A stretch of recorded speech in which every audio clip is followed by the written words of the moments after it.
Right, let's do some stuff. So this is the second part really to my earlier video on how to clean my bike, or how I clean my bike. And I have thus far I've wetted it down, I've soaked it, I've sponge cleaned it, and I have rinsed it off and dried it with my leaf blower, and it is quite dry now. And the next part of my process is I apply some silicone spray. You see that? There's loads of different brands, and actually they're all a little bit different. So I've been experimenting with different brands. This is by no means the best one or the one that I use all the time. And it's sort of the way they come out of the nozzle. Sometimes they're like fire out like this one does. Sometimes it's a bit more of a sort of an ooze. Doesn't come out quite so fast, and it sort of depends on what you're doing. So for me, I like to spray more or less the whole bike once I've cleaned it. So if you go too close, you get a big pool of it, and I don't like that, so try and stay away from it a bit. And I am going to spray more or less all components, so engine, all the plastics. I don't bother with the seat. I'm trying to avoid spraying the disc or pads. I can spray a little bit on the wheels.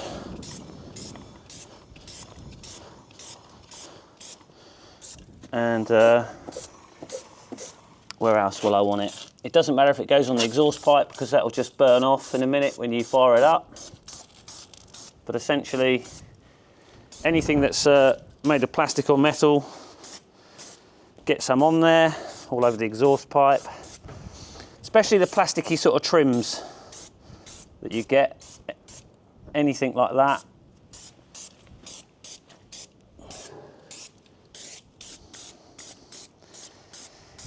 Obviously helps doing this when it's not windy, but I live in the Netherlands and it's always windy, so there's nothing I can do about that. I even do the windshield.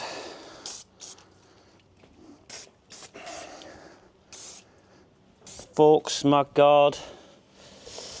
So the front wheel, I think I'm not going to spray, because when I start wiping all this down, the cloth I'm going to use is going to become quite coated with this stuff, and it will mean that when I come to do the front wheel, there'll probably be enough on the rag. So there you go, you can see I've pretty much sprayed everything, not particularly the mirror glass, but you can do it. All the plastics. This little bit here has been missed.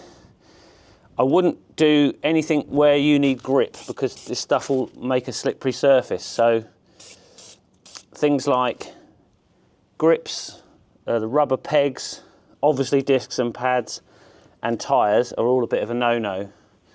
And just be aware that if you do get some on there, you've got to get it off. You can use brake cleaner or probably an alcohol-based solvent. The reason being, obviously, this is slippery stuff. You don't want to be riding off down the road and then all of a sudden you slide off your bike because you sprayed it in a load of slippery oil. Right, so now that we've sprayed everything, I'm just sort of seeing any bits I missed, not too many. Now we've sprayed everything, I'm just going to take a clean, this is an old clean-ish, it's been through the washing machine, but microfiber cloth.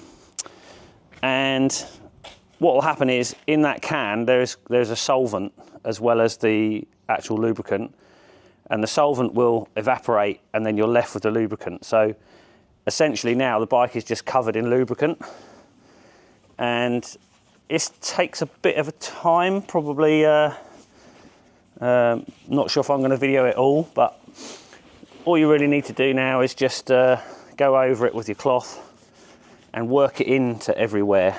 So again, you might not want to put it on your levers because it gets a bit slippy, but over all the plastics, certainly. And I like to use it on the switch gear. It makes it look all nice and clean and shiny again. And yeah, pretty much everywhere. So what we'll do is we'll just do this side, I think, just for the purposes of the video, just to show you what things are going to look like. As I say, it does take a bit of time just to go over everything. In fact, quite possibly it takes longer to do this than it does to wash the bike. So for me, this is probably more important than the actual wash, because in most cases you do leave bits behind in the wash, and then you'll get them in here when you do a bit more of a detailed wipe down. And so it's worth to note that if you get this stuff on the radiator or the exhaust pipe or anything like that, all that will happen is when you start the bike up and it starts coming up to temperature, is that that will just burn off. You get a tiny little bit of sort of smoky stuff, and that'll be done.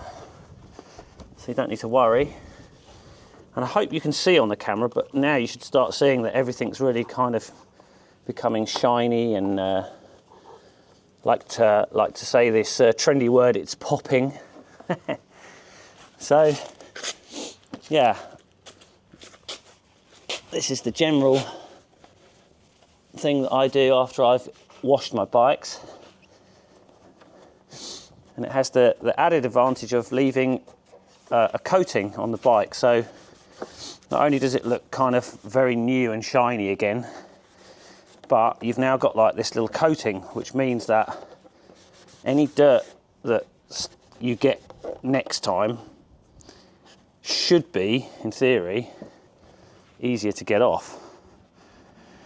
Which, as we know, because none of us really like cleaning our motorbikes, well, some of us possibly do, but most people don't really enjoy cleaning things.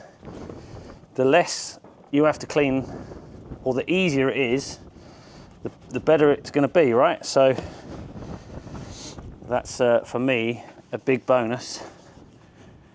And the results are pretty good. So, I mean, a can of this lubricant will last you quite some time. I mean, it sort of depends on your bike, doesn't it? If you've got a more of a racer style bike and you've got loads of plastic fairings, or maybe you've got a big sports tourer, for example, which is almost entirely covered in fairing, then spraying over your bike with this quickly and wiping it down, it's probably 5 minute, 10 minute job max, and it'll look like new again, look amazing. And this isn't, I wouldn't say this is a permanent coating, because you have to reapply it. And there are things out there that you could probably buy that would leave not a permanent coating, but a much longer lasting coating. But another good thing about cleaning your bike is that you get to have a look and see if anything is loose or missing. You know, sometimes bolts just fall out of bikes, and if you're not paying attention, not cleaning it like this, you won't see that. But also, it's you get to know the bike as well. You know, you get to know all the bits of the bike, you know, and it's a bit more personal. I mean, I would find it really odd if you paid somebody to clean your bike, if I'm perfectly honest, because it's part of the ownership of you know, these things. I mean, it's only a toy. It's just a big kid's toy. I mean, I don't use this to ride to work, although I used to commute, and I do use this to go and look at clients' jobs for myself. Periodically, I'd say probably a couple of times a month, 3 or 4 times a month, I'm riding this to go and price up a job for myself. my own business. So yeah, it's good to know that everything is in working order and you're not going to break down, or hopefully not going to break down anywhere. Right, well, I've done this side of the bike more or less. That hasn't took too long. So I think you get the idea of how long it's going to take.